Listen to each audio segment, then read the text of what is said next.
This is the Radnor Report. With Jeremy Rome, Michelle Gorson, Tom Austen, and Owen Scheuerle. Weather with Marcus Memorian. The Crowd Pleaser with Dillon Avnet. Clip of the Week with Satch. The Juice with Lucy Bale. And Stephen Fay with Sports. The name you know, the news you need, the club you wish you were part of. This is the Radnor Report. Justin Bieber comments on the quality of our show. Sometimes it's not really well put together. And Jennifer Lawrence says, I'm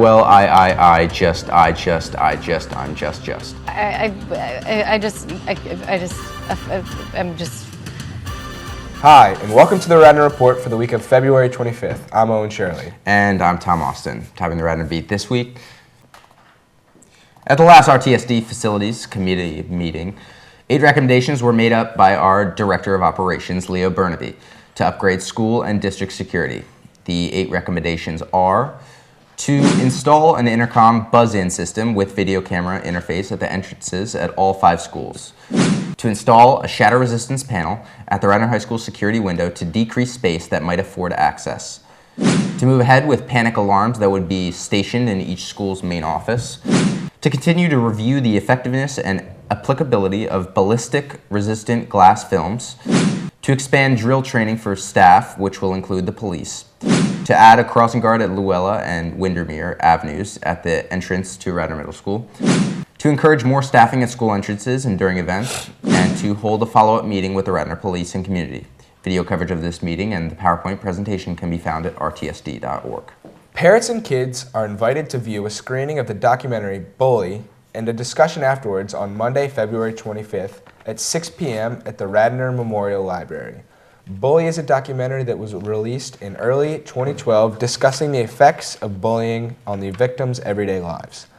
Bully sheds light on a very important topic in a way that relates to teens and middle schoolers alike.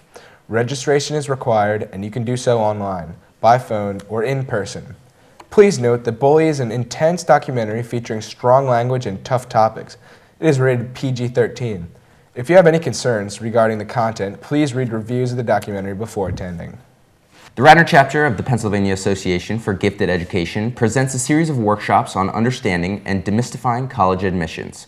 Workshops will be held on 4 successive Sundays for February 24th through March 17th from 3 o'clock to 4:30 p.m. at the Radnor Township Municipal Building.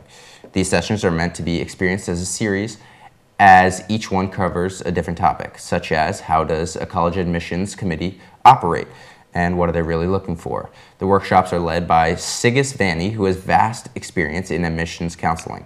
The workshops are free with no reservations necessary, and all students and parents are welcome. Mark your calendars for the Radnor High School Book Fair, taking place February 26th at the Barnes & Noble in Devon from 6 to 9 p.m. Events are being planned for all age groups, so plan a trip to Devon or shop all day online at barnesandnoble.com. Just make sure to enter the Radnor Book Fair ID code at checkout, as a percentage of the net sale will be contributed to the Radnor High School. You can find printable vouchers with this ID code at the Library Link tab on the RHS website. And now we go to weather with a little bit of Marcus.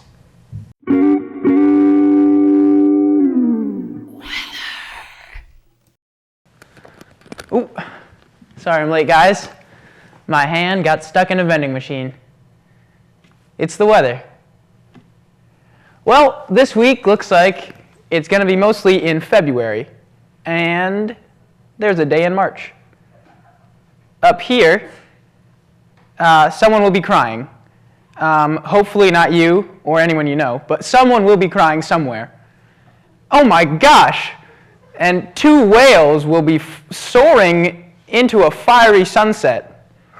So definitely be on the lookout for that.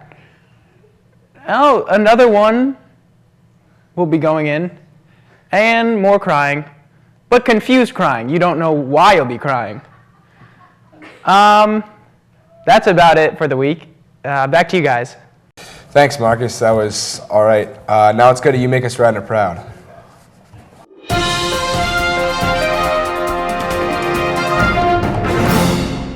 Wrong squash, ladies.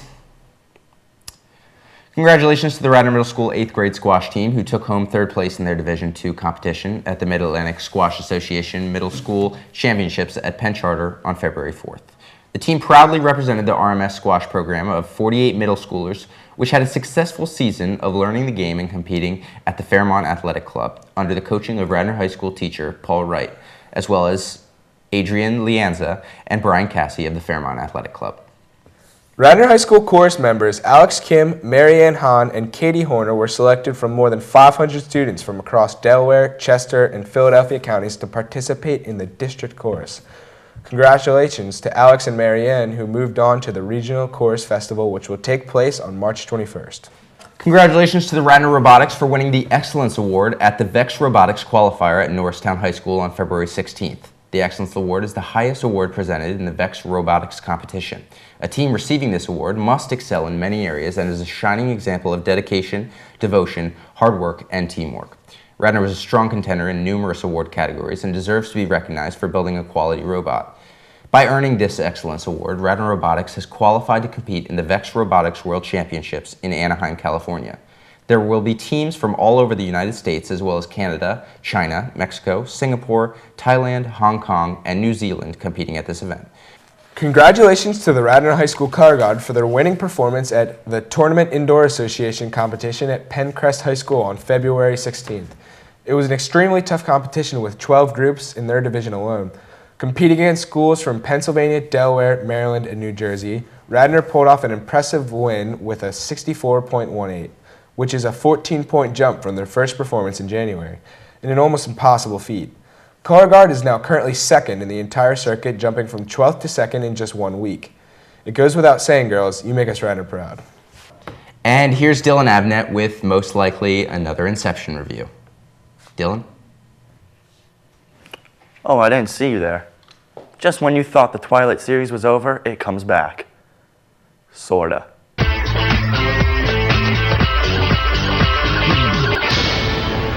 Beautiful creatures, beautiful creatures, beautiful creatures. At first I didn't think this movie was going to be as bad as the name suggests. It had some really talented actors in the cast, like Academy Award winner Jeremy Irons, Academy Award winner Emma Thompson, Academy Award nominee Viola Davis. These are all really brilliant actors, which is why I am curious why they chose to be in Beautiful Creatures. It's a kids movie, for kids.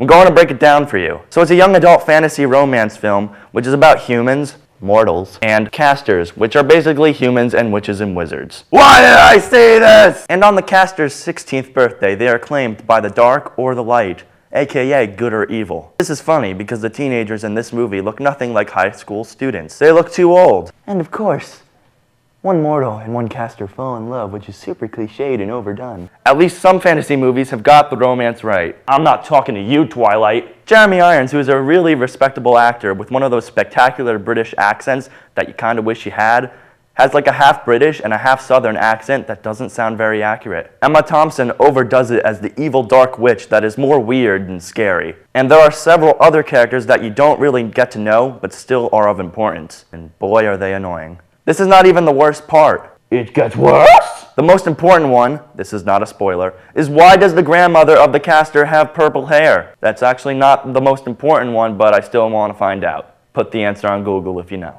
I don't give spoiler reviews, so I'm not going to ruin it for you. But you will know what I'm talking about if you see the movie. That's a big if.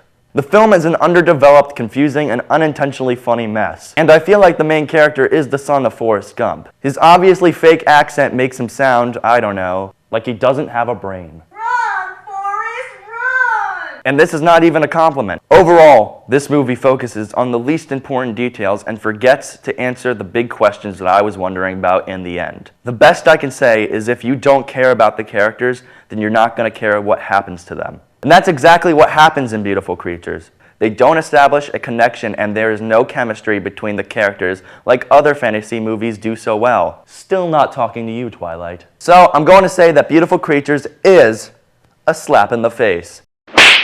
With a 10%. Yeah, that bad. The only thing it did right was it sometimes had some witty humor that got a chuckle out of me. That was very brief. More movie reviews next week. Catch you later. Well, you're not beautiful, Dylan, but you're definitely a creature. Let's just get an update on the Super Search now.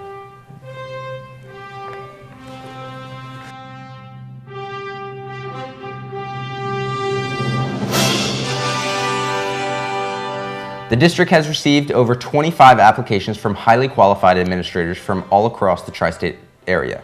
The search committee is now in the process of determining which of those candidates match the criteria established by the community and the focus groups. This process includes a paper screening of applicants, screening interviews, and a series of in-depth interviews. For more information, just click on the link titled Super Search on the district website. 5 very successful young adult authors, April Linder, Jonathan Marbury, Tiffany Schmidt, Victoria Schwab, and K.M. Walton, visited Radnor High School's Black Box Theater on February 11th. These authors spoke with students about the writing process, how to fight writer's block, and how to stay motivated. They also answered student questions such as, how do you get in the mood to write, and how has technology changed the way books are published and read? Much thanks to the RHS librarian, Michelle Wetzel, who organized this event in conjunction with Children's Book World in Haverford. By now, all high school students have uploaded their elective choices for the 2013-2014 school year into their HACK accounts. So now from February 25th to March 8th, guidance counselors will be meeting with students individually during their history classes to review their selections.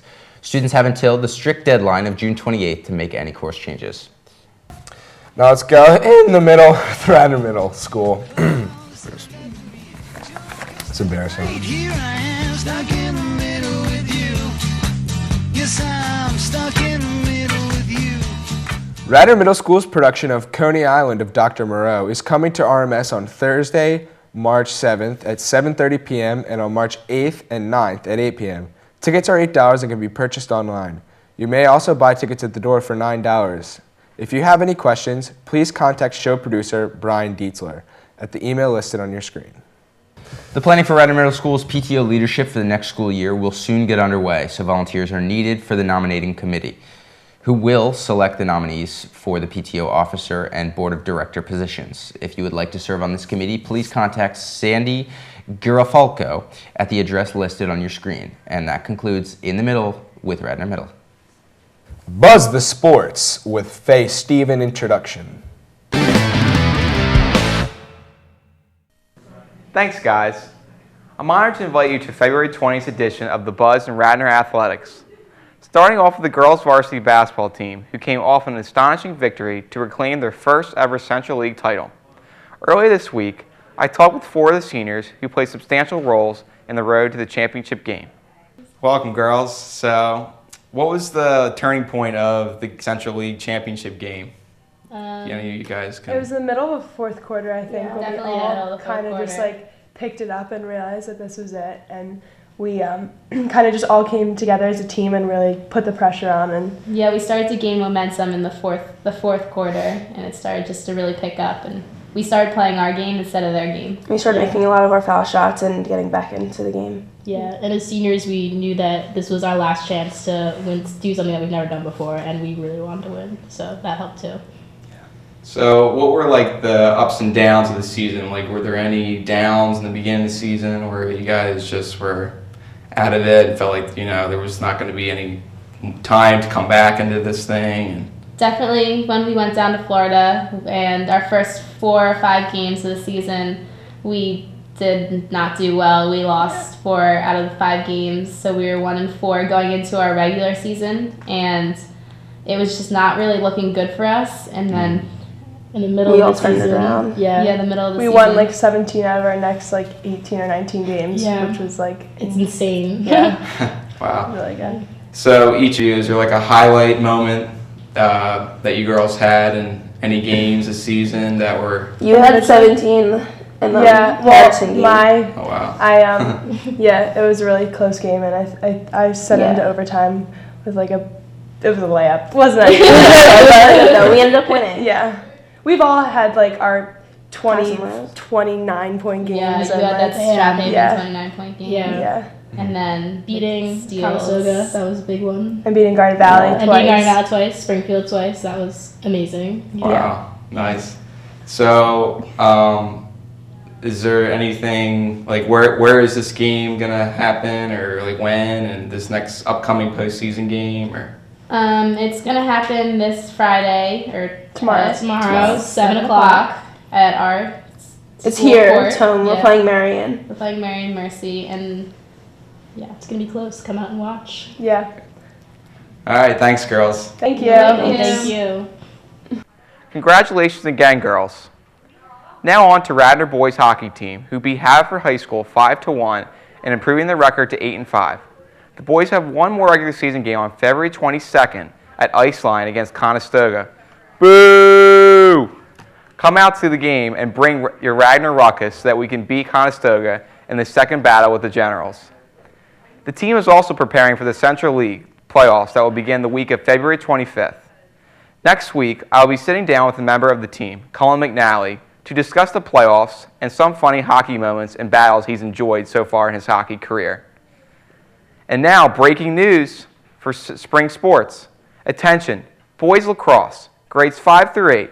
Fall out your lacrosse gear and join the Radnor High School varsity coaching staff and players for a free clinic. This is a great way to get ready for lacrosse tryouts. If you have any questions, please feel free to contact Tricia J. Sell at the address listed on your screen. That puts the finishing touches on this week's sports intriguing headline. But before I end my show, I have to touch base on an important person that was a powerful figure from South Africa that represented being a strong leader for his country, and personally, I am inspired by his role as an activist against apartheid, and that person is Nelson Mandela, who once said, "As I have said, the first thing is to be honest with yourself. You can never have an impact on society if you have never changed yourself. Great peacemakers are people of integrity, of honesty, but humility." Now I will pass the torch back to you guys.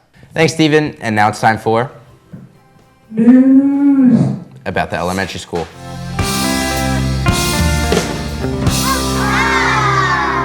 This year, the Isand Publishing Company is again asking 3rd through 5th graders to type, edit, and print their stories and submit their final copies by February 25th. All submitting procedures must be strictly followed and can be found on IES eMinders page. Feel free to contact the individuals listed on your screen with any questions or comments.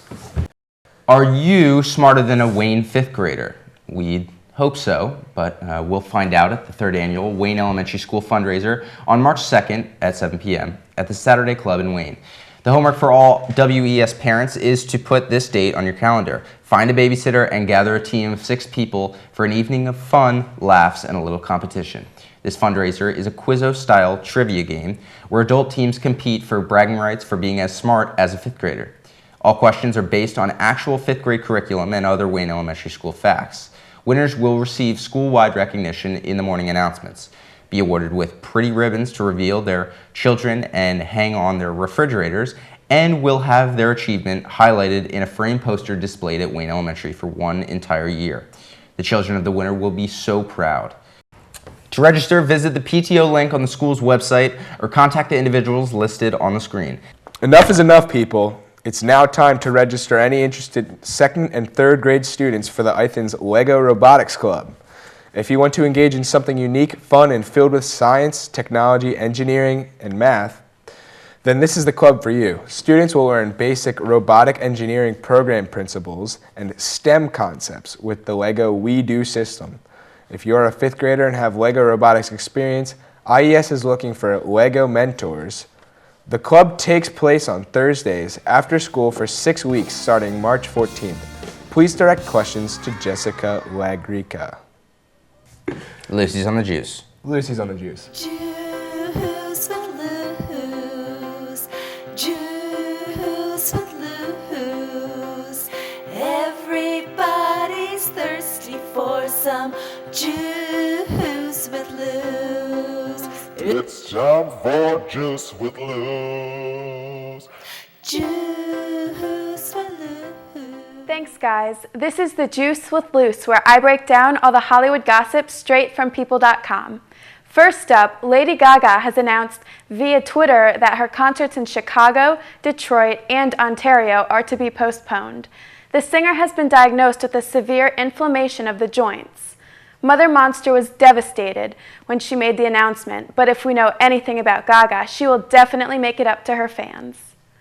Not sure what's more shocking, that Steve Martin is 67 or that he's played the dad in the Cheaper by the Dozen movies and Parenthood, but never had kids of his own.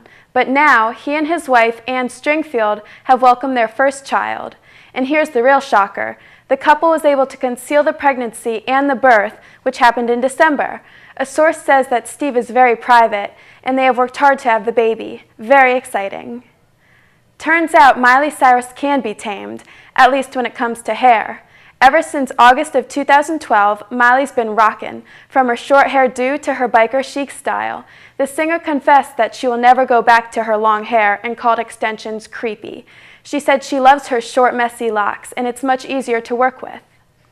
The last reminiscence of a single Kim Kardashian is now just a sweet memory. After 9 quiet months on the market, Kim's Beverly Hills Tuscan-style house has been sold for a price of approximately $5 million. The deal couldn't have been made at a better time either. With baby Kimye due in July, Kimmy and Kanye have just the right amount of time to finish nesting in their new $11 million Bel Air mansion. Well, that's all the juice for this week. Back to you, Mr. Austen. I've been drinking Lucy's juice this whole time. You want to try some? I'll pass. It's now time for This Week in History. This week in history. A group of children from the Arsenal Elementary School in Pittsburgh, Pennsylvania, received the first injections of the new polio vaccine developed by Dr. Jonas Salk. The U.S. House of Representatives votes 11 articles of impeachment against President Andrew Johnson due to his violation of the Tenure of Office Act. The vote made President Johnson the first president to be impeached in U.S. history. Hiram Rhodes Revels, a Republican from Mississippi, is sworn into the U.S. Senate, becoming the first African American ever to sit in Congress. A bomb explodes in the parking garage beneath the World Trade Center in New York. 6 people died and 1,000 were injured. In Washington, D.C., the 19th Amendment to the Constitution, which provides for female suffrage, is unanimously declared constitutional by the 8 members of the U.S. Supreme Court. Cambridge University scientists James D. Watson and Francis H.C. Crick announced that they have determined the double helix structure of DNA, the molecule containing human genes. And President John F. Kennedy establishes the Peace Corps as a new agency within the Department of State. The same day, he sent a message to Congress asking for permanent funding for the agency, which would then send trained American men and women to foreign nations to assist in development efforts. And this has been This Week in History. That about wraps it up for this week. For Lucy, Stephen, Dillon, Marcus, and all of us here at the Radnor Report, I'm Tom Austen. And I'm Owen Scheuerle. This will be our last time anchoring the school year as the sports season has begun. So until next year, have a great weekend, Radnor. And an even better next week. See you next time.